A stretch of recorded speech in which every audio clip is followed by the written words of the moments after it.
le 14 mars, ça c'était le premier jour le jour du premier tour des élections municipales. En fait, il y a eu juste l'annonce du gouvernement un jour avant qui annonçait finalement la fermeture des bars, la fermeture des restaurants, etc.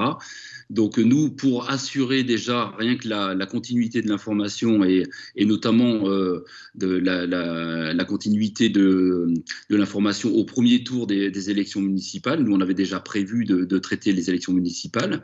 Donc il y a eu le discours du président, je crois que c'était deux jours avant ou un jour avant. On a gardé notre système de fonctionnement. Seulement là, on s'est organisé très rapidement, où on a commandé très rapidement des masques et du gel pour assurer le premier tour des élections municipales. Donc ça, déjà, là, on a eu un petit coup de chaud pour intervenir très rapidement et sécuriser les équipes sur place, quoi. Donc ça, déjà, on était préparé finalement au confinement quelques jours avant pour assurer le premier tour des élections municipales. Après, le mardi, dès le mardi, donc c'était le 11, non, le 17. Le 17, là, on a fait plusieurs réunions avec la direction de la chaîne pour se réorganiser complètement sur le confinement. Donc là, on a réduit évidemment l'activité, on a réduit les effectifs aussi sur le terrain. Donc il y a un certain nombre de journalistes qui ont dû rester à la maison soit parce qu'ils avaient des enfants, parce que ils jouaient parce qu'ils avaient peur simplement d'aller sur le terrain. Donc du coup, il y a eu une partie du personnel qui était en chômage partiel, une autre en chômage technique, et puis certains évidemment qui restaient à la maison complètement pour assurer la garde de leurs enfants.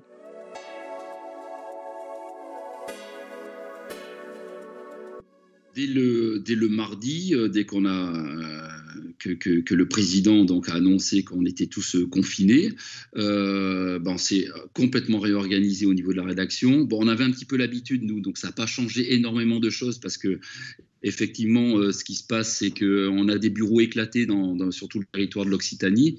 Donc, nous avons continué à faire les conférences de rédaction, par exemple, tous les matins. Mais on les a fait on les fait déjà par visioconférence depuis 2-3 ans.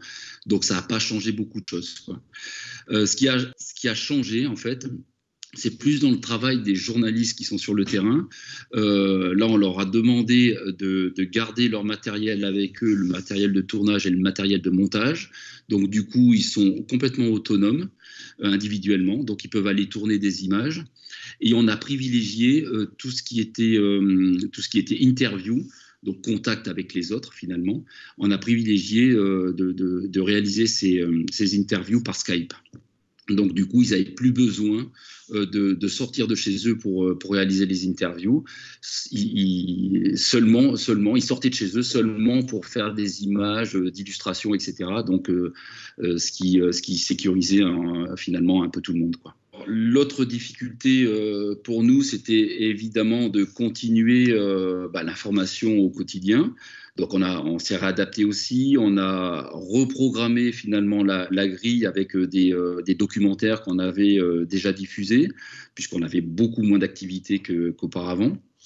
Donc du coup, la grille a été maintenue 24 heures sur 24 avec de la diffusion, mais beaucoup de rediffusion évidemment, avec des parties d'actualité sur le Covid, quoi. Après, ce qui nous a marqué, et c'est là, je crois que c'était important de garder des journalistes sur le terrain, c'est qu'on a eu énormément de retours finalement des téléspectateurs. Parce que les téléspectateurs confinés, finalement, consomment beaucoup plus d'informations que d'habitude. Et on s'est rendu compte, dès qu'on postait quelque chose, un sujet, par exemple, qui parlait d'une infoservice ou de l'entraide, etc., on s'est vite rendu compte que cette information était partagée sur les réseaux très très très rapidement et beaucoup plus que d'habitude. Donc l'utilité des journalistes dans ces périodes-là, là elles prennent carrément leur sens, puisqu'on s'est vite rendu compte qu'il y avait un besoin d'information quotidien. sur ce qui se passait au niveau du Covid, évidemment, sur l'actualité même, voilà, où en était le virus et comment il se propageait, mais aussi beaucoup d'infoservices qui s'échangeaient entre les gens, et puis beaucoup de solidarité aussi, des gens qui avaient envie de communiquer, et donc du coup, on était un peu le relais finalement dans la région de ces informations-là. À partir du 11 mai, comme tout le monde, voilà, on attend ça avec impatience, et on va de nouveau se réorganiser finalement. Et on prépare depuis maintenant un peu plus de 2 semaines le déconfinement à la rédaction. C'est-à-dire qu'on va avoir des problématiques toujours les mêmes, c'est-à-dire que les journalistes qui ont des enfants, forcément, eux, ils vont rester chez eux pour garder leurs enfants.